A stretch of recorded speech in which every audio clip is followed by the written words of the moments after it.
জি ভাইজান, ঠিকই শুনেছেন। দুনিয়াতে দুইটা বিষয় আছে, এক টাকা, দুই নারী। যখন যার কাছে যাবে তার কথাই বলবে। ठीक है। ধরুন কেউ এসে আপনাকে বললো যে ভাইয়া আমি খুব সমস্যার মধ্যে আছি, আমাকে 1,000 টাকা দেন। তো আপনি তাকে সরল মনে 1,000 টাকা দিলেন, সেইটা নিল, নেওয়ার ঠিক 2 দিন পরে আপনাকে ফেরত দিল। अच्छा। এইটাই ছিল তার প্রথম ফাঁদ। কিছুদিন পরে এসে বললো যে ভাই আমাকে 5,000 টাকা দেন, আমি 1 সপ্তাহের মধ্যে দিয়ে দিব। যেই কথা সেই কাজ, 1 সপ্তাহের মধ্যে 5,000 টাকা দিয়ে দিল, অর্থাৎ তার বিশ্বাস অর্জন করলো। পরবর্তীতে তার চাহিদা হয়ে গেল 20,000 টাকা। এখন আপনার হাতে পায়ে এসে ধরে বলতেছে ভাইয়া আমাকে 20,000 টাকা দেন, আমি আপনাকে আবার সময় মতো দিয়ে দিব।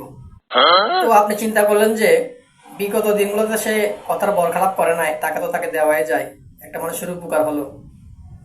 আপনি কি করলেন? দিয়ে দিলেন। এইখানেই ভাইয়া আপনি কট। এখন ভাইয়ের তো আর দেখা যায় না, ভাইয়াকে ফোন দিলে মোবাইল বন্ধ, ভাইয়াকে আর দেখা যায় না। 20,000 টাকা গোল্লাই গেল। যারা নাকি এরকম কট খেয়েছেন তারা অবশ্যই কমেন্ট করে জানাবেন। তো মূল কথা হলো, যখন এই টাকাটা আপনার ছিল, আপনি তাকে দিবেন কি দিবেন না এটা আপনার ইখতিয়ার ছিল। আচ্ছা। এখন যখন টাকাটা তাকে দিয়ে ফেলেছেন, এখন তার ইখতিয়ার, তার মন মতো। ठीक है। এখন টাকাটা কি সে দিবে নাকি দিবে না, নাকি প্রতারণা করলো, সেটা বোঝা বড় মুশকিল।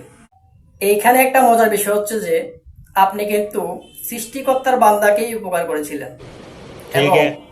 সৃষ্টিকর্তায় তার বান্দার কাছ থেকে কড়াই গন্ডায় হিসাবটা বুঝে নেবেন। দেখেন ভাই, আপনি যখন দুনিয়াতে এসেছিলেন তখন আপনি সাথে করে কিছু আনেন নাই এবং কিছু নিয়ে যেতে পারবেন না। মাঝখান দিয়ে হিসাবের খাতায় সব লিপিবদ্ধ করা আছে। দুনিয়াতে আপনি ঠকে গেলেও আখিরাতে আপনি অবশ্যই জিতবেন। আপাতত এই সান্ত্বনা নিয়ে ভবিষ্যতে কারোর সাথে কাজ কারবার করার ক্ষেত্রে দেখে শুনে বুঝে করবেন। আপাতত আমি বিদায় নিচ্ছি, দেখা হবে অন্য কোনো ভিডিওতে।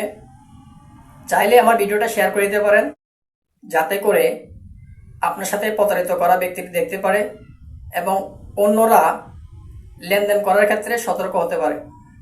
ধন্যবাদ। আপনি যার উপকার করবেন দিন শেষে দেখবেন সেই লোকটাই আপনার সবচাইতে বেশি ক্ষতি করবে এবং আপনাকে বদনামের ভাগিদার হতে হবে।